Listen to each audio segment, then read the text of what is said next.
Assalamualaikum warahmatullahi wabarakatuh. Jumpa lagi dengan Ibu Yayan. Ini kita akan membahas tentang patologi dan terminologi medis. Hari ini akan bertemakan tentang patologi sistem mental. Oke, Oke, kalau begitu kita akan searching terlebih dahulu.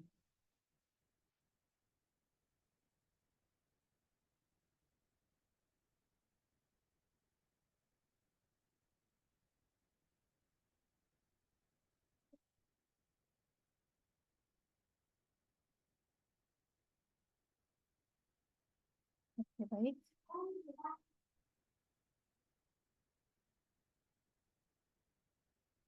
Di sini kita akan membahas tentang memahami penyakit mental. Yang kedua, penyebab penyakit mental. Yang ketiga, tanda dan gejala penyakit mental. Yang keempat, diagnosis dan pengobatan penyakit mental. Yang pertama, kita memahami penyakit mental terlebih dahulu.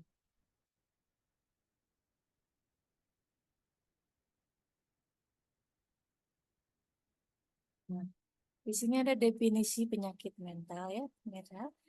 Teman-teman ya, di mana yang pertama ada yang namanya gangguan fungsi. Nah, penyakit mental ini adalah eh, adalah kondisi sebentar ini menghilang.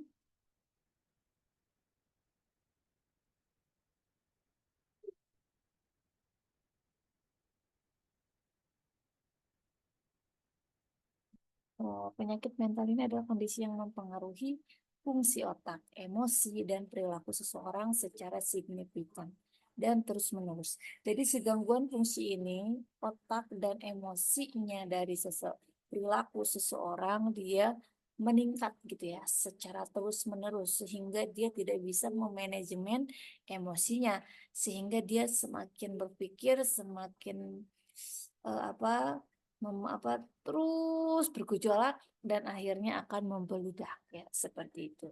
Dan itu adalah termasuk gangguan fungsi. Di mana ada gejala psikologis ditandai dengan perasaan ekstrim seperti kesedihan berkepanjangan, kecemasan yang berlebihan, atau ketidakmampuan mengontrol pikiran dan emosi. Dan biasanya juga pernah ibu praktek di rumah sakit jiwa yang di Lembang, di mana diagnosis yang dari pasien pasien eh, orang dengan gangguan jiwa itu biasanya coping individu tidak efektif. Berarti betul sekali ya gejalanya ini kesedihan yang berkepanjangan. Misalkan dia udah mengalami sakit hati, gak taunya dia sedih, sedih, sedih, sedih secara terus-menerus tanpa dia berpikir buntu gitu ya. Sehingga dia berpikir buntu dan akhirnya kecemasan yang berlebihan sehingga tidak bisa mengontrol pikirannya yang lebih sehat lagi sehingga terus emosi dan terus emosi gitu ya. Nah, ini adalah gejala psikologis ya. Karena berarti sudah kita pernah dengar juga ya, bersedih tidak boleh berlebihan, menyayangi, mencintai tidak boleh berlebihan. Karena sesuatu yang berlebihan itu tidak baik, tetapi kita perlu menjaga ya, seperti itu dengan kehati-hatian. Yang ketiga ada pengaruh sosial. Kondisi ini sering berdampak pada hubungan interpersonal, pekerjaan, dan interaksi sosial sehari-hari. Tentunya lah ya, ketika misalkan kita sedang marah, sehingga kita males banget ya kita ngobrol, ya enggak sih? Atau ada juga yang misalkan dia sedang kecewa, sedang sakit hati, sedang bersedih, dia malah mencurahkan segala isi hatinya terhadap sahabatnya. Ada juga seperti itu ya teman-teman. Nah, ada juga tetapi ketika dia bekerja dia malah tambah bete, bad mood gitu ya, tidak bersemangat seperti itu ya. Atau misalkan apa ya? Namanya gak mau berkumpul gitu ya sama teman-teman, pengennya menyendiri saja, ada juga yang seperti itu karena itu pengaruh sosial dari penyakit mental. Di mana jenis-jenis penyakit mental yang umum yaitu gangguan kecemasan yang tadi kita bahas ya, yaitu contohnya seperti adanya rasa takut gitu ya, khawatir yang berlebihan, seperti apa ya jantungnya itu jadi berdebar kencang ya, keringat dingin atau sampai tremor karena saking gangguannya kecemasan yang berlebihan ya.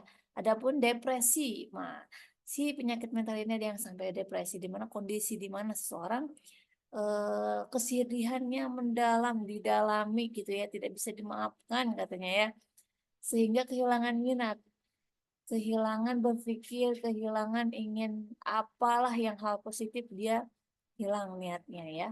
Terus energi selama periode waktu yang lama, sehingga energinya habis dengan kesedihan mendalam itu, sehingga tidak ada semangat dan tidak bisa berpikir panjang dan tidak bisa berpikir masa depan itu masih panjang loh gitu ya, sehingga depresi ini apa ya, eh, energinya sangat terkuras sekali ya.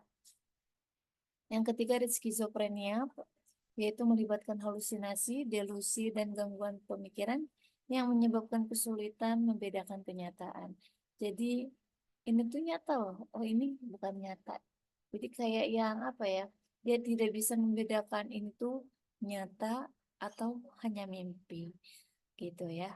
Nah, apalagi kalau misalkan sampai skizofrenia ini sampai halusinasi. Misalkan halusinasi itu kan ada halusinasi pendengaran, ada halusinasi waham juga. Aku adalah seorang presiden, aku adalah seorang wanita cantik yang kaya raya, atau misalkan aku adalah sesuatu hal yang itu bukan pada dirinya gitu ya. Itu adalah sudah termasuk skizofrenia.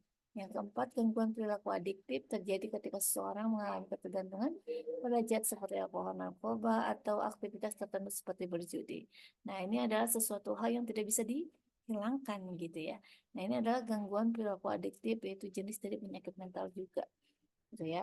Sehingga kalau misalkan tidak beralkohol, jadi misalkan malah gatal-gatal atau apalah, nah itu karena efek sampingnya gitu ya.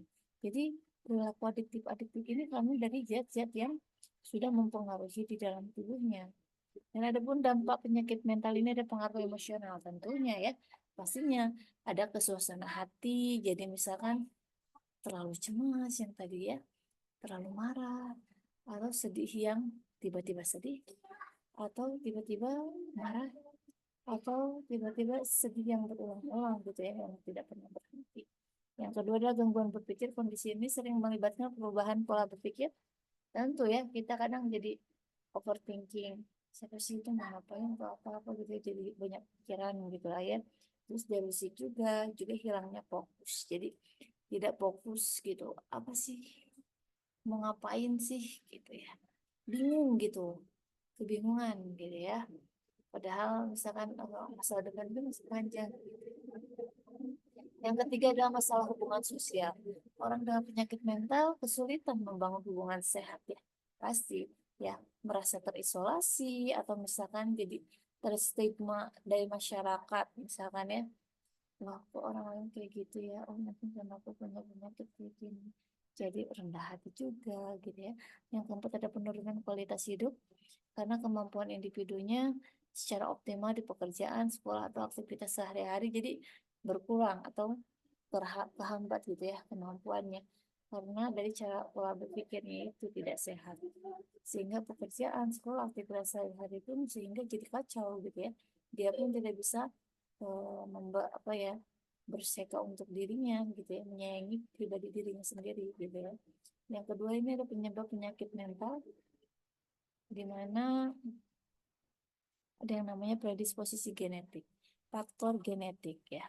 Nah, penyakit mental dapat diwariskan melalui garis keturunan keluarga yang memiliki riwayat gangguan mental. Bisa juga si gangguan ini juga dari keturunan mental, dari keturunannya juga ya. Misalkan ibunya sakit jiwa, ya pas melahirkannya anak itu jadi jiwa. Bisa juga karena diwariskan dari genetik gitu ya. Dan variasi gen, mutasi atau variasi pada gen dapat meningkatkan risiko terjadinya gangguan mental. Dari variasi gennya juga, dari mulai dari kandungan, misalkan sudah ada gangguan itu pun pas lahir bisa jadi jadi genetiknya itu jadi gangguan mental bisa juga. Adapun yang ketiga interaksi gen lingkungan, predisposisi genetik berinteraksi dengan faktor lingkungan untuk mempengaruhi kemungkinan penyakit mental. Adapun nih dari gen lingkungan atau dari faktor lingkungan yang sehingga dia bisa menyebabkan jadi gangguan mental gitu ya. Atau misalkan dibullying dan akhirnya dia jadi penyakit mental gitu ya. Atau misalkan hal-hal lain yang dari faktor lingkungan. Yang pemicu lingkungan ini ada stres dan trauma ya, di mana kehilangan orang tercinta atau pelecehan atau emosional, pelecehan fisik, emosional, pemicu utama gangguan mental ini bisa jadi karena stres dan trauma ini ya, atau dibully juga bisa yang tadi kata ibu ya. Yang berbeda kondisi sosial seperti kemiskinan, diskriminasi, atau isolasi sosial dapat menciptakan tekanan psikologis yang signifikan. Misalkan pengen beli skincare gitu ya, katanya nggak punya uang, malah ujung-ujungnya marah-marah sama orang tua. Nah, itu pun adalah kondisi sosial. Kalau misalkan tidak punya uang, harusnya kan gak usah marah-marah sama orang tua, atau misalkan mau memaksakan dirinya gitu ya. Oke, yang ketiga di sini ada yang namanya exposure parental atau paparan alkohol, zat beracun atau sebentar atau kekurangan nutrisi ya. Kekurangan nutrisi selama kehamilan dapat mempengaruhi perkembangan otak janin, atau ini adalah prenatal ya, misalkan dari dalam lahirnya kurang nutrisi, nggak tahunya pas lahir ada gangguan tersebut. Yang ketiga dulu ada ini,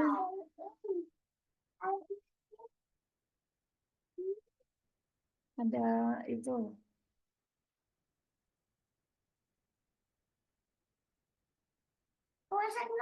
ada yang ketiga ada sekarang kita lanjutkan, yaitu tadi sudah sampai mana?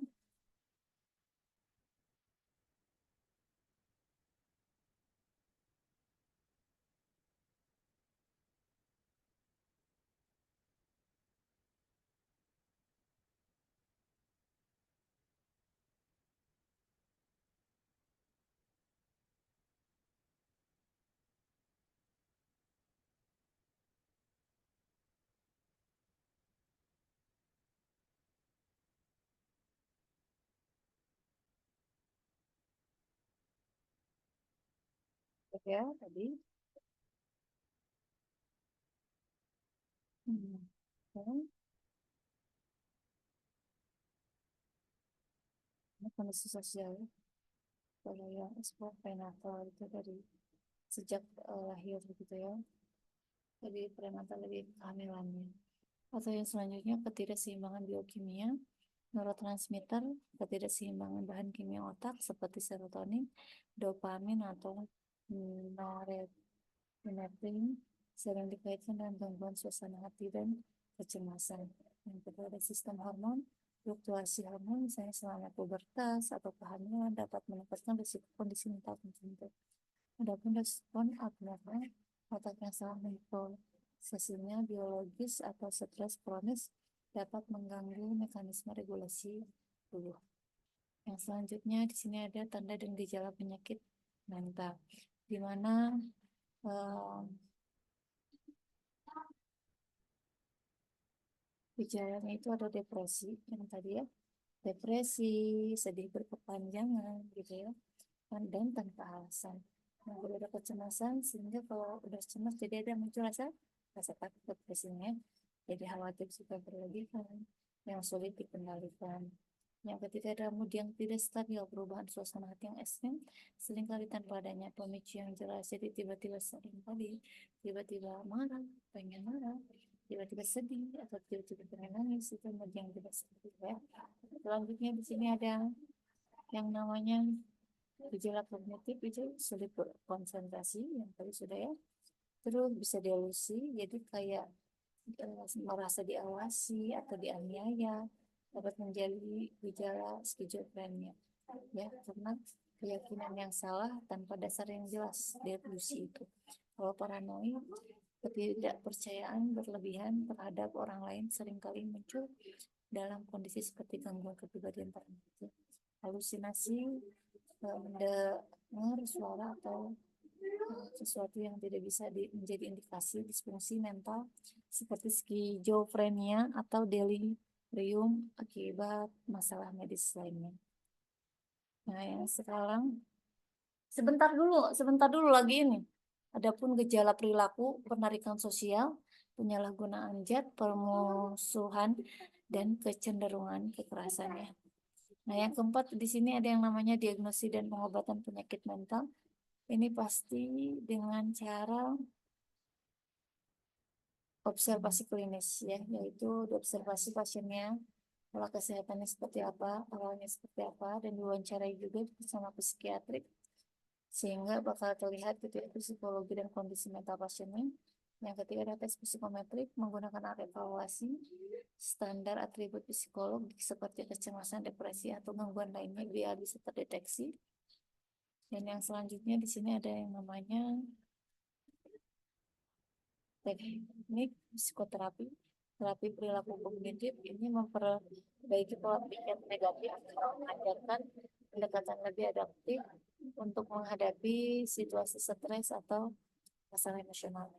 Terus terapi bicara juga memberikan ruang aman kepada pasien untuk mengeksplorasi pikirannya dan emosinya dengan bantuan seseorang terapis guna mengatasi trauma atau konflik internal. Biasanya juga perawat atau apa psikoterapi ini memberikan leluasa untuk pasien silakan bercerita gitu ya dan melakukan hal-hal apa yang diinginkan, apa yang ada di dalam hati coba keluarkan gitu ya, mendalami kondisi pasiennya dengan cara terapi bicara. Juga ataupun terapi eksposur teknik khusus untuk menangani fobia atau PTSD dengan memperkenalkan pasien ke situasi yang memicu trauma ini secara terkendali. Jadi bagaimana caranya biar saya tuh nggak jadi penyerah misalnya. Jadi kita harus memikirkan sama-sama. Contohnya waktu itu di rumah sakit jiwa, kalau misalnya dia orang itu pemarah ya, dan alasan dulu dia masuk ke sakit jiwa itu karena misalkan memecahkan piring yang banyak sekali di rumahnya karena dia emosi sehingga dia tidak boleh memecahkan lagi piringnya tetapi dia harus diam seperti itu ya, jadi dia ayo cepat buku bentar kok kamu merasa marah seperti itu, jadi kita mengalihkannya kepada hal yang positif seperti itu untuk menguranginya biar bisa terkendali. Dan juga selanjutnya konseling interpersonal berfokus pada membangun hubungan yang sehat dan memperbaiki konflik antar personal yang mungkin mempengaruhi kesehatan mental. Dan yang selanjutnya di sini ada yang